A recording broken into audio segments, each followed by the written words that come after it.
Maaari ba? Huwag na ninyong idama yung mga babae.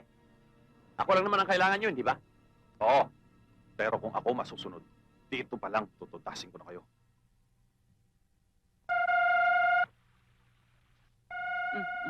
Hello? Hello?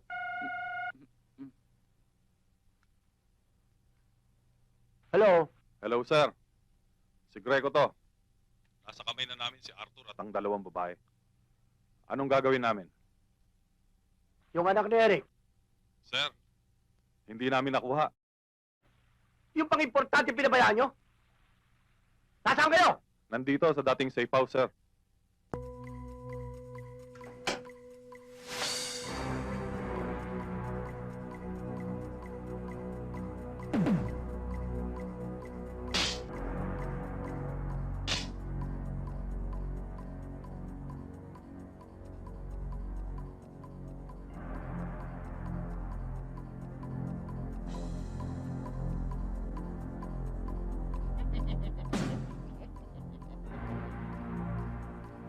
Alis na lang.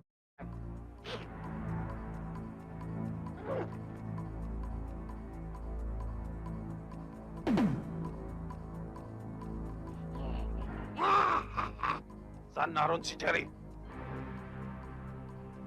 Hindi ko alam. Nasaan ang Blue Book?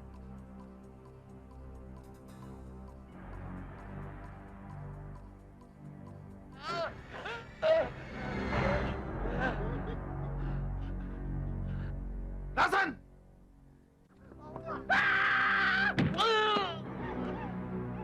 Patungan niyan! Patungan niyan! Patungan niyan! Ano ka aso? Anong hanap mo sa akin? Austin! Papatayin kita! Ikaw nga ang kuryente. Tingnan natin kung di ka maigi.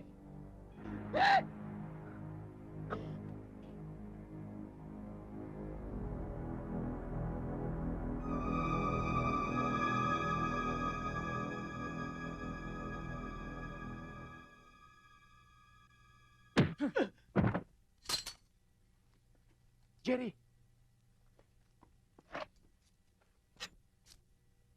No,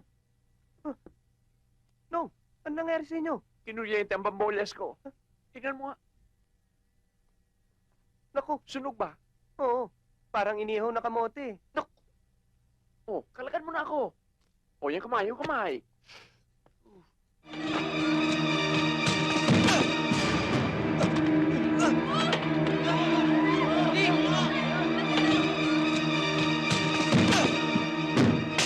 Hoy! Tigil mo nga yan! Tama na yan! Sobrang na yan!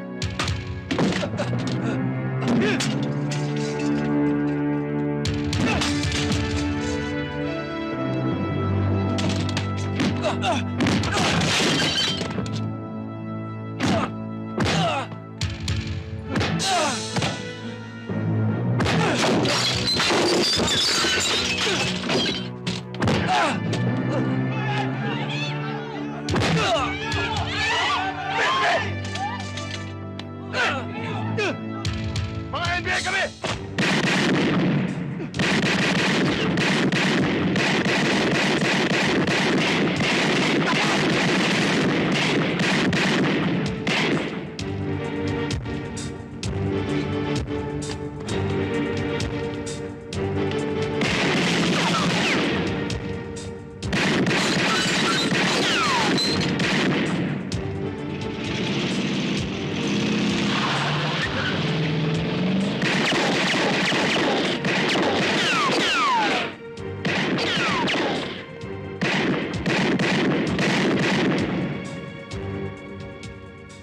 Kung tatag at lakas lamang ang kailangan upang maging karapat-dapat sa kamagong, kahit si Lorenzo, may karapatan na.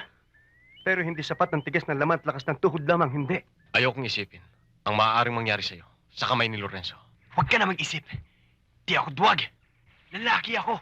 Di katulad mo.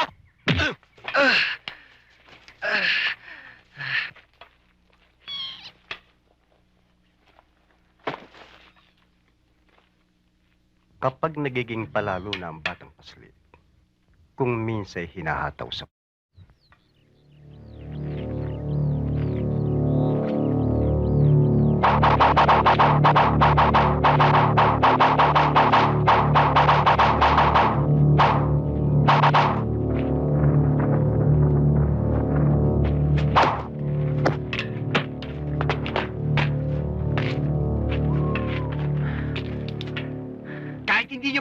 sa akin ng kamagong, haharapin ko si Lorenzo.